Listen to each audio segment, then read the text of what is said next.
Let's break down how my horror film Right Back At You came together.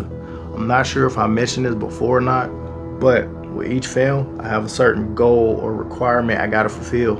For Grabber, it was finding a way to include my son. The primary goal here was to include one of my rap tracks. That meant I needed to write a scene and a strip that could work. First step was me writing down 3 to 5 of my songs and what kind of vibe each one had. In the end, it came down to Zone 6 Sweetheart,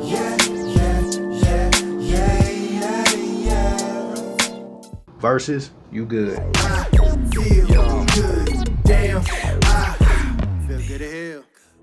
The question that determined the winner was, do I want the guy to be more chill or more aggressive? Next, I went to the location to take some photos and brainstorm.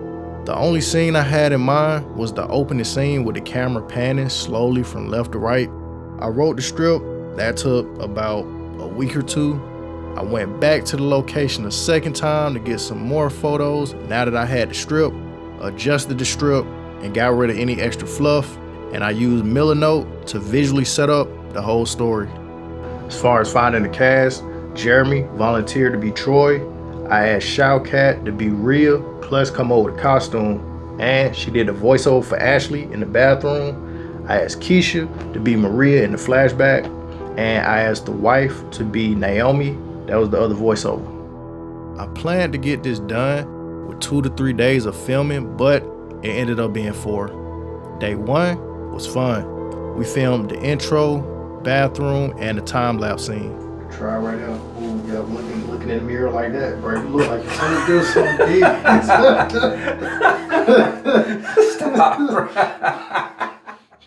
The original time-lapse scene, it got corrupted. And I was proud of that shot. At the time, I was watching a bunch of YouTube videos about motivated lighting, and I was proud that I got it right. I also did some research to improve the audio. This time around, I used a boom mic stand. I noticed in some of my other films that the audio wasn't the best in certain spots. Day 2 was a few weeks after day 1. We used that day to redo the time-lapse scene on the couch and to get the scene with Troy near the front door. Watching that man smack his neck, boy, that was funny. When it was time to re-record the time-lapse scene, it didn't look as good as the one that got corrupted. Instead of redoing that scene 80 times trying to get it perfect, I decided to go with the first one that worked. Since I really did love the one that got corrupted, I felt like if I kept redoing it, perfectionist mode would have kicked in and we would have just wasted a bunch of time and I would have never been satisfied anyway.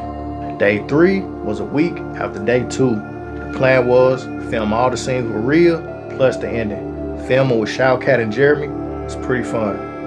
I knew they recorded it. I don't know why I tripped over it.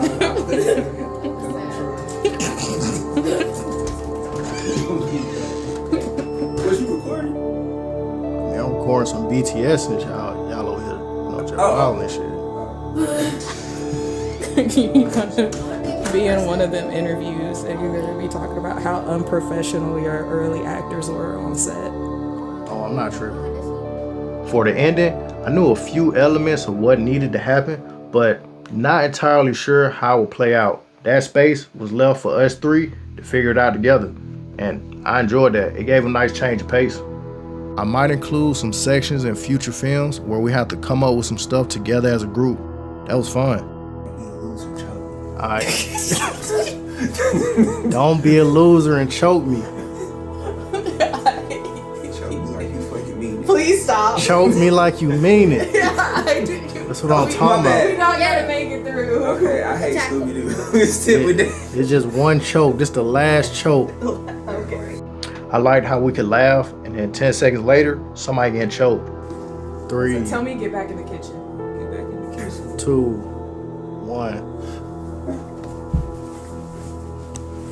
Wynter was putting in work. She held the mic boom stand for the scene when Troy was walking in the dining room.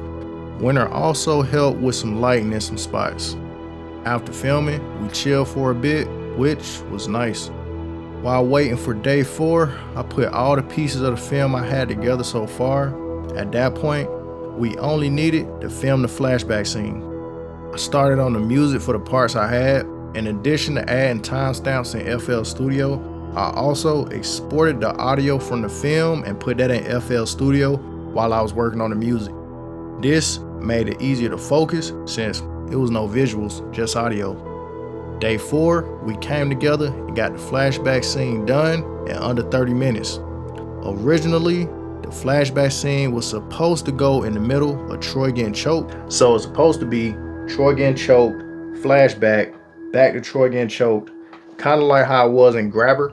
But that wasn't working while I was editing, so I switched it and put the flashback scene at the very end. Overall, even though this project took longer than I would have liked, it was fun as hell. I experimented with switching between different moves instead of the whole thing being just tense. I achieved my goal of including one of my rap tracks. This was my first time ending the film with a flashback. Big shout out to everybody who helped with this project. Jeremy, Keisha, Showcat, Maddie Chi, Paris, and Wynter. I'm grateful. And I, of course, took notes of my mistakes. I look forward to the next one, Trail of Doubt. Right back at you with my 5th horror short shot on my Samsung S24 Ultra, and I spent less than $100 on new equipment. If you want to be part of a film or if you want to help fund future films, there's links in the description. Leave any questions in the comments. You stay safe out there. Cash. Who the fuck is real? That was a good read on the note. That was a beautiful read on the note.